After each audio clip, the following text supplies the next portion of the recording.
സമ്പൂർണ്ണമായിട്ട് തെരഞ്ഞെടുപ്പിന് കോൺഗ്രസ് മാത്രമല്ല UDF സമ്പൂർണ്ണമായിട്ട് തെരഞ്ഞെടുപ്പിനെ നേരിടാനുള്ള ഒരുക്കങ്ങൾ മുൻകാലങ്ങളിൽ നിന്ന് വ്യത്യസ്തമായി തയ്യാറെടുപ്പ് നടത്തി കഴിഞ്ഞു. ഇതിനകം തന്നെ UDFന്റെ പ്രധാനപ്പെട്ട 4 യോഗങ്ങൾ UDFന്റെ പ്രധാനപ്പെട്ട ഈ നിയോജകമണ്ഡലത്തെയും ജില്ലയിലെ നേതാക്കളുടെ യോഗം ഇതിനകം ചേർന്ന് കഴിഞ്ഞു.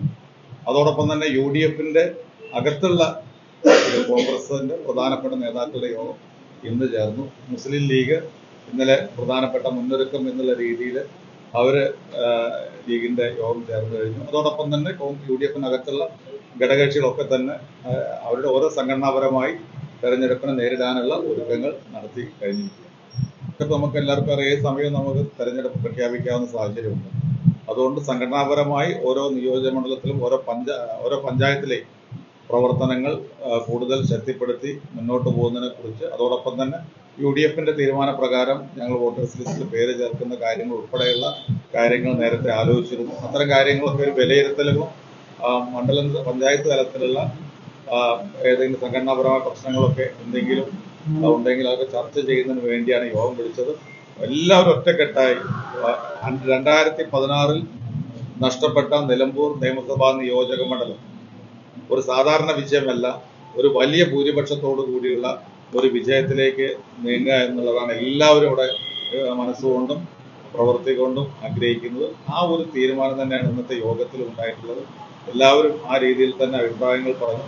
എല്ലാവരും എല്ലാ പഞ്ചായത്തുകളും എല്ലാ ഒരുക്കങ്ങളും ബൂത്ത് തലത്തിൽ തന്നെ പല യോഗങ്ങൾ ചെയ്യാൻ കഴിഞ്ഞു. അതുകൊണ്ട് എല്ലാവരും ഒരു മനസ്സോടു കൂടി തെരഞ്ഞെടുപ്പ് നേരിടുക, വിജയിക്കുക, വലിയ ഭൂരിപക്ഷത്തോടെ വിജയിക്കുക, ഇതായിരുന്നു ഇന്നത്തെ യോഗത്തിന്റെ പ്രധാനപ്പെട്ട കാര്യം.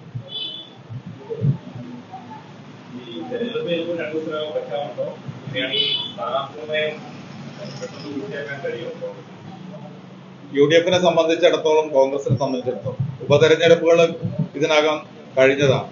ഒരു സ്ഥലത്തും ഒരു പ്രയാസം ഉണ്ടായിട്ടില്ല. വളരെ പെട്ടെന്ന് തന്നെ തെരഞ്ഞെടുപ്പ് പ്രഖ്യാപിച്ച് കഴിഞ്ഞാൽ ഉടനെ UDF സ്ഥാനാർത്ഥി കോടശ്ശേരി താഴത്തെ വീടിനോട് ചേർന്ന് തരിശായി കിടന്ന 50 സെന്റ് സ്ഥലത്താണ് സുബിത തോട്ടോഞ്ചേരിയുടെ പപ്പായ കൃഷി. പ്രഖ്യാപനത്തിന് വേണ്ടി ഞാൻ കാത്തിരിക്കുകയാണ്. വന്നു കഴിഞ്ഞാൽ ഉടനെ തന്നെ പ്രഖ്യാപിക്കും.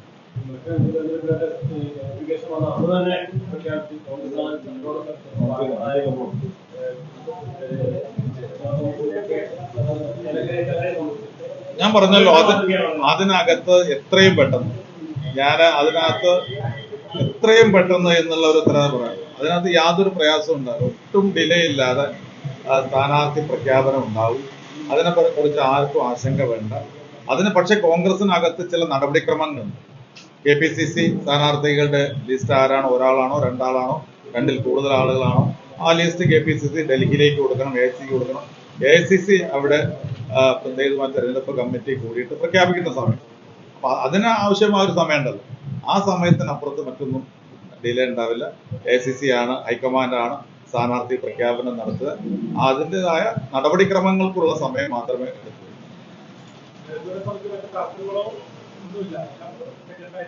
ഒരു തർക്കവുമില്ല. UDF വലിയ ഭൂരിപക്ഷത്തോടു കൂടി വിജയിക്കുക എന്നുള്ള ലക്ഷ്യം മാത്രമാണുള്ളത്. എല്ലാവരും അതിനകത്ത് ഒറ്റക്കെട്ടാണ്. 2016 നഷ്ടപ്പെട്ടു, 2021 ചെറിയ ഒരു ഭൂരിപക്ഷത്തിനാണ് LDF വിജയിച്ചത്.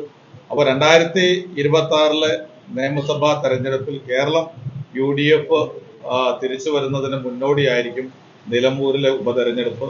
വലിയ ഭൂരിപക്ഷത്തിന് ഇവിടെ UDF സ്ഥാനാർത്ഥി വിജയിക്കും.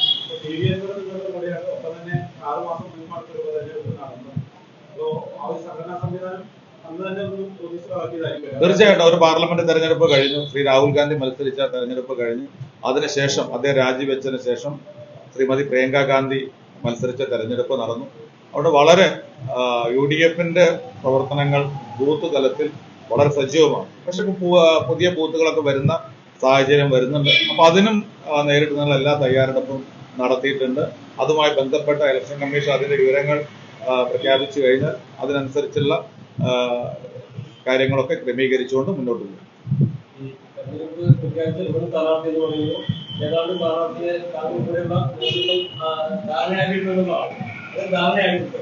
ഒരിക്കലും ഞാൻ പറയട്ടെ, അതിനകത്ത് KPCC ആണ്. ഞാൻ പറഞ്ഞു KPCC ആണ് ഇവിടെ നിന്ന് എല്ലാ വിഭാഗം ആളുകളുമായിട്ട് ബന്ധപ്പെട്ട് KPCC അതിനകത്ത് ലിസ്റ്റ് ഡൽഹിയിലേക്ക് കൊടുക്കും, AICC കൊടുക്കും. ഹൈക്കമാൻഡ് ഇവിടുത്തെ നേതാക്കളുമായി ആലോചിച്ച് സ്ഥാനാർത്ഥിയെ പ്രഖ്യാപിക്കും. ഈ നിമിഷം വരെ കോൺഗ്രസ് അത്തരം കാര്യങ്ങളെ കുറിച്ച് മറ്റു കാര്യങ്ങളൊക്കെ AICC നടത്തണം. AICCക്ക് ഒരു തെരഞ്ഞെടുപ്പ്, അത് പൊതു തെരഞ്ഞെടുപ്പായാലും അതുപോലെ ബൈ ഇലക്ഷൻ ആയാലും നടത്തുന്ന ചില നടപടിക്രമങ്ങൾ അതൊക്കെ നടന്നുണ്ടായിരിക്കാം. പക്ഷെ മറ്റു ചർച്ചകളിലേക്കൊന്നും തന്നെ ഇതുവരെ പോയിട്ടില്ല. അത് ചർച്ച ഇലക്ഷൻ ഡിക്ലെയർ ചെയ്ത ശേഷം ഉണ്ടാവും.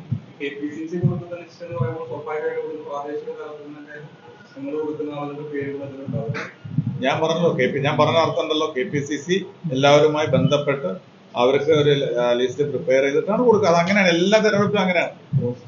അതിന് പ്രോസസ് നടപടിക്രമമുണ്ട്. ആ നടപടിക്രമം അനുസരിച്ച് KPCC ഡൽഹിക്ക് ലിസ്റ്റ് കൊടുക്കും. ഹൈക്കമാൻഡ് വീണ്ടും KPCC ഇവിടുത്തെ സംസ്ഥാന നേതാക്കളുമായി ബന്ധപ്പെട്ടായിരിക്കും സ്ഥാനാർത്ഥിയെ പ്രഖ്യാപിക്കുക. അതൊന്നും നിങ്ങൾ അതിനകത്തൊന്നും ഒരു പ്രയാസം കരുതണ്ട. നിങ്ങൾക്കൊന്നും അതിലൊരു ആശങ്കയും വേണ്ട. നിങ്ങൾക്ക് അത്തരം കാര്യങ്ങൾക്ക് ഇലക്ഷൻ ഡിക്ലെയർ വരെ നിങ്ങൾക്കത് എന്ത് വേണമെങ്കിലും പറയാനുള്ള ഇതുണ്ട്. പക്ഷെ അതിനുശേഷം കോൺഗ്രസ് അതിന്റെ നടപടിക്രമങ്ങൾ എത്രയും പെട്ടെന്ന് പൂർത്തി ചെയ്യും.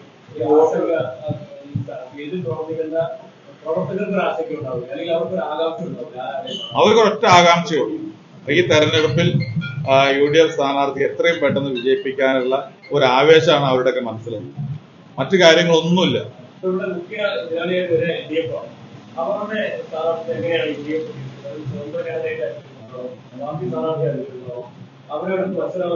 അവരാരെ വേണം ഏത് രീതിയിലും വന്നോട്ടെ. LDF ഇവിടെ ഏത് രീതിയിൽ സ്ഥാനാർത്ഥിയെ നിർണയിച്ചു കഴിഞ്ഞാലും അത് ഞങ്ങളെ സംബന്ധിച്ചിടത്തോളം പ്രശ്നമില്ല. ഏത് സ്ഥാനാർത്ഥി വന്നു കഴിഞ്ഞാലും ഞങ്ങളെ സംബന്ധിച്ചിടത്തോളം ഞാൻ പറയുന്നു, UDFനെ സംബന്ധിച്ചിടത്തോളം നിലമ്പൂരിന്റെ ചരിത്രത്തിലെ ഏറ്റവും വലിയ ഭൂരിപക്ഷമായിരിക്കും ഈ തെരഞ്ഞെടുപ്പിൽ ഞങ്ങൾക്ക് ഉണ്ടാവുക എന്നുള്ള കാര്യത്തിൽ യാതൊരു തർക്കവും വേണം.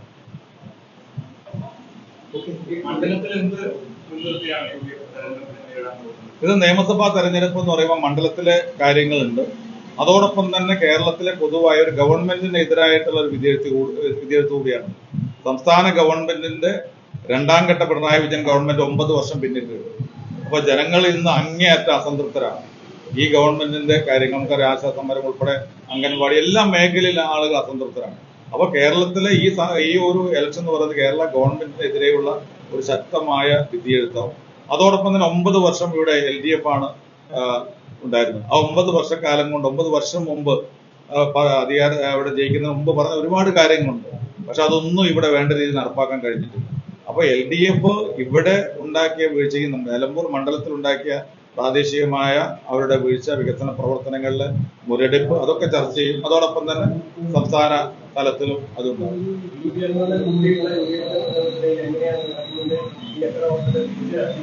ഞാൻ പറഞ്ഞല്ലോ, PV അൻവറുമായി ബന്ധപ്പെട്ട കാര്യങ്ങളെ കുറിച്ച് നിങ്ങൾ പറയുകയാണോ എന്തൊക്കെയാണെന്നുള്ളത്?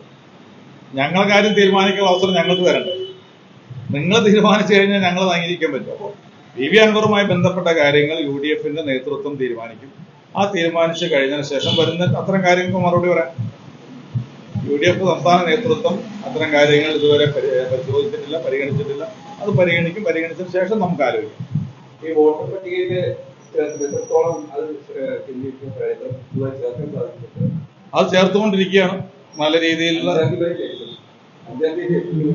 അതെ, സ്വാഭാവികം പരമാവധി വോട്ടുകൾ ചേർക്കാനുള്ള നിർദ്ദേശം താഴെത്തട്ടിലെ UDF കമ്മിറ്റികൾ നൽകിയിട്ടുണ്ട്. അവരത് ചേർക്കാനുള്ള കാര്യങ്ങൾ ചെയ്യുന്നുണ്ട്. ഈ പിന്നാലെ പല പരിപാടികളും കോൺഗ്രസിന്റെ ലീഡേഴ്സ് പ്രതിഷേധം നയിക്കുന്ന കാഴ്ചയൊക്കെ ഉണ്ടായിരുന്നു. ഈ നേതൃത്വം തീരുമാനമെടുക്കുമ്പോൾ എപ്പോഴും അനൗദ്യോഗികമായിട്ട് തെരഞ്ഞെടുപ്പ് പ്രചാരണത്തിന് ഞാൻ പറഞ്ഞല്ലോ, അത്തരം കാര്യങ്ങളിലൊക്കെ തെരഞ്ഞെടുപ്പ് രംഗത്ത് ഞങ്ങളെ സംബന്ധിച്ചിടത്തോളം ഒരു തെരഞ്ഞെടുപ്പ് ആകുമ്പോൾ എങ്ങനെയൊക്കെയാണെന്ന് ഞാൻ പ്രത്യേകിച്ച് പറയേണ്ട കാര്യമില്ല. പക്ഷെ ഔദ്യോഗികമായ ചില തീരുമാനങ്ങൾ എടുക്കേണ്ടത് സംസ്ഥാന നേതൃത്വമാണ്. അത് ഞങ്ങളുടെ ലെവലിലുള്ള ആളുകളല്ല എടുക്കേണ്ടത്. അപ്പൊ അവരെടുത്തതിന് ശേഷം അത്തരം കാര്യങ്ങൾ ആലോചിച്ചു. പിന്നെ മറ്റു കാര്യങ്ങൾ നമുക്ക് പറഞ്ഞല്ലോ, നമുക്ക് ചില കാര്യങ്ങളിൽ ചില ഗവൺമെന്റ് എതിരായിട്ടുള്ള ഒരു പോരാട്ടം തെരഞ്ഞെടുപ്പ് രംഗത്താണെങ്കിൽ ഞങ്ങളെ സംബന്ധിച്ചിടത്തോളം ഇന്ന വോട്ട് വേണ്ട, ഇന്ന വോട്ട് വേണം എന്ന് പറയാൻ പറ്റില്ലോ. ഞങ്ങൾക്ക് ഈ ഗവൺമെന്റ് എതിരായിട്ടുള്ള ഏത് വിഭാഗത്തിൽപ്പെട്ട ആളുകളായാലും ആ ഒരു വോട്ടാണെങ്കിൽ ആ ഒരു വോട്ട് ഏറ്റവും പ്രധാനപ്പെട്ടതാണ്. അപ്പൊ അത് ഞങ്ങൾക്ക് വേണം തന്നെയാണ് ഞങ്ങളുടെ അഭിപ്രായം. മറ്റു കാര്യങ്ങളൊക്കെ ഔദ്യോഗികമായ തീരുമാനങ്ങൾ കാര്യങ്ങളൊക്കെ സംസ്ഥാന